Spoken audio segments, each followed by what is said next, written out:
உங்கள் favourite TV ஷோக்களை இனி miss பண்ண தேவையில்லை. ZEE5 இல் முற்றிலும் இலவசமாக காணுங்கள். இங்கேயும் எப்பொழுதும். ஆமா, என்ன பண்ணிட்டு இருக்க தனியா? பார்த்தா தெரியல, பாயசம் தான்.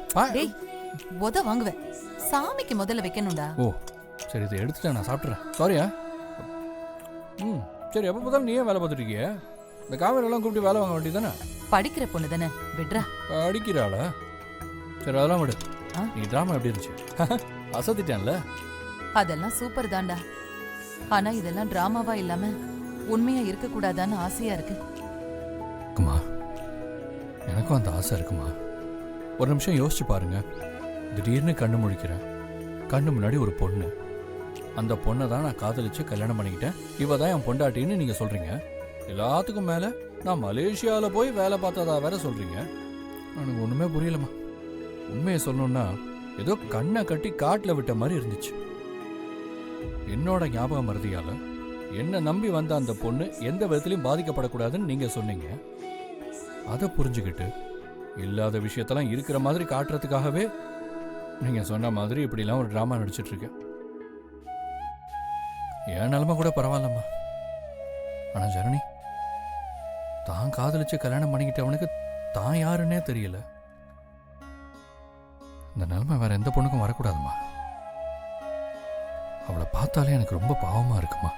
நான் அவளோட நிலைமையில இருந்து யோசிச்சு பார்த்தா எனக்கு எனக்கு நடந்ததெல்லாம் ஒண்ணுமே இல்லைம்மா. நான் கடவுள்கிட்ட சீக்கிரமா எனக்கு எல்லாமே ஞாபகம் வந்துடணும்னு வேண்டிட்டு இருக்கேன். ஆனா ஒரு விஷயம்மா. என்ன சிவா? என்னன்னு தெரியலமா, இது எல்லாத்தையும் தாண்டி ஜனனி மனசுல ஏதோ ஒரு கஷ்டம் இருக்கு. அது என்னன்னு தெரியறப்போ எனக்கும் எல்லாம் சரியாயிடும் நான் நம்புறேன். சிவா, உன் மனசு எனக்கு நல்லா புரியுதுப்பா. ஜனனி மாதிரி ஒரு பொண்ணு கிடைக்க நீ கொடுத்து வச்சிருக்கணும். வேற யாராவது ஒரு பொண்ணா இருந்தா உனக்கு நடந்த விஷயத்துக்கு கோச்சுக்கிட்டு இந்த வீட்டை விட்டே போயிருப்பா. ஆனா நம்ம வீட்டு ஆளுங்க அவளை அவமானப்படுத்தியும் கூட உனக்காக எல்லாத்தையும் சகிச்சுக்கிட்டு இந்த வீட்டுல இருக்கா. அந்த மனசுதான்ப்பா எனக்கு ஜனனி கிட்ட ரொம்ப பிடிச்சிருக்கு. நீங்க ரெண்டு பேரும் சந்தோஷமா உங்க வாழ்க்கைய ஆரம்பிக்கணும். எனக்கு அது போதும். உங்க மனசு மாதிரியே எல்லாமே சூப்பரா நல்லா நடக்குமா. சரி, நீங்க சீக்கிரமா பாயசம் ரெடி பண்ணுங்க, நான் வரேன். நல்லா மணக்குது. இன்னொன்னு எடுத்துக்கு வா. மறுபடியும் போட்டேன்னா சாரி நல்லா இருக்கா?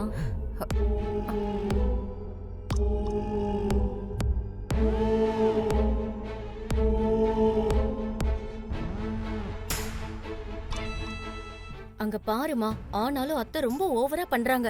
இப்ப எதுக்கு இவ்வளவு பூஜை ரூம்ல நிக்க வச்சிருக்காங்க? நானும் கவனிச்சுட்டு தான் இருக்கேன். இத்தனை வருஷமா இந்த வீட்லயே இருக்க நீ மருமகள் ஆகலேன்னு உன் அத்தைக்கு எந்த வருத்தமும் இல்ல பாரு. அதாம எனக்கும் மனசு கஷ்டமா இருக்கு. விடு ரம்யா, பாத்துக்கலாம் நம்ம.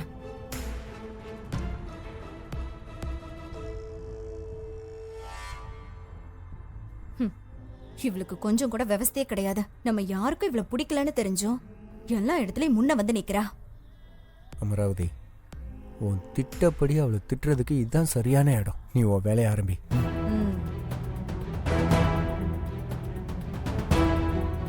விசாலாட்சி, உன் மருமகளுக்கு ஒரு தடவை சொன்னா புரியாதா? அம்மா, எதுக்குமா தேவையில்லாம கண்டவங்களை பத்தி பேசிட்டு இருக்க? நல்ல நாள் அதுவுமா ஏங்க இப்படி பேசிட்டு இருக்கீங்க?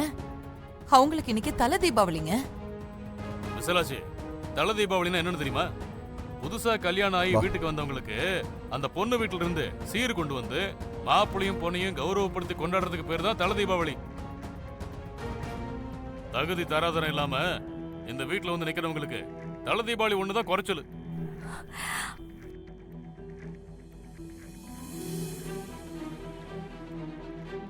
சரியா சொன்ன ராசு.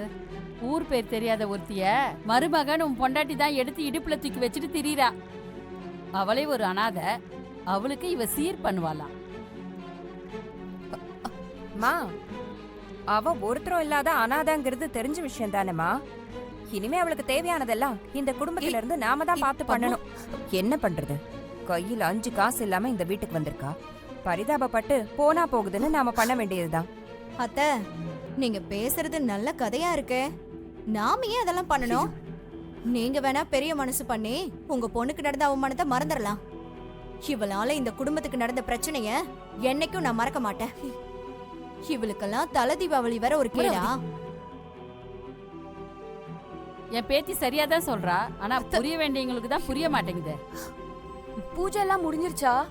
எனக்கு ரொம்ப பசிக்குது. ஹே, இங்க என்ன நடந்துகிட்டு இருக்குன்னு தெரியாம தீனி பண்ற மாதிரி சோறு சோறுன்னு. எனக்கு எது முக்கியமோ அதான் நான் கேட்க முடியும். ஹே, கொஞ்சம் சும்மா இரு. சும்மா பேசிட்டு இருக்காத. ஏன் நீ சாப்பிட மாட்டியா? ஹே, வாய் மூடுன்றல. சரி, என் பொண்டாட்டியை யார் இங்கே அனாதன்னு சொன்னது? வந்துட்டான் உன் தொம்பி. இனிமே அவன் பொண்டாட்டிக்கு எப்படி முட்டு கொடுப்பான் பாரு. டேய் சிவா, நான் தான்டா சொன்னேன், அதானே உண்மை. பாட்டி, நீங்கெல்லாம் இருக்கும்போது என் பொண்டாட்டி எப்படி அனாதையாக முடியும்? அது மட்டும் இல்லாம ஜனனிக்கு நான் இருக்கேன். இப்போ உங்களுக்குலாம் என்ன? ஜனனியோட சொந்தக்காரங்க சீரோட இங்க வரணும், அவ்வளவுதானே? மாப்பிள்ள சீரோட வரணும். ஆனா யாரு வருவாங்க? வந்துட்டாங்கல்ல.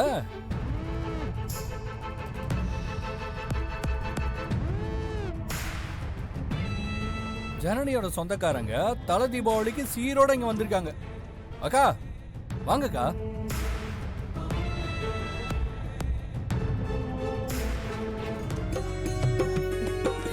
வாங்க.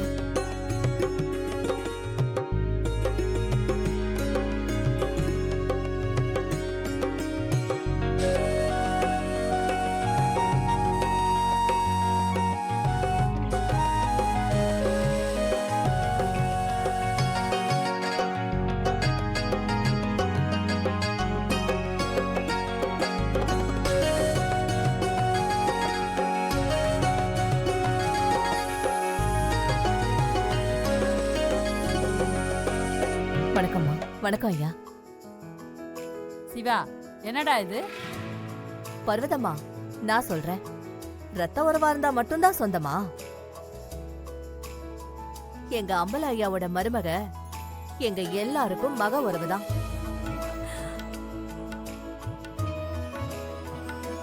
இந்த பார் செண்பகம், இருக்கிற பிரச்சனை என்னன்னு தெரியாம நீ பாட்டுக்கு ஏதாவது பேசிட்டு இருக்காத. ஐயா, நீங்க வயசுல பெரியவரு, உங்க மேல எங்க எல்லாருக்குமே நிறைய மரியாதை இருக்கு. எங்க உரிமைய நாங்க விட்டு கொடுக்க மாட்டோம். ஊர்ல ஏதாவது பிரச்சனைனா 4 பேருக்கு நியாயம் சொல்றவர் நீங்க. நாங்க பண்ண போற சீருக்கு நீங்க எந்த தடங்களும் சொல்லக்கூடாது.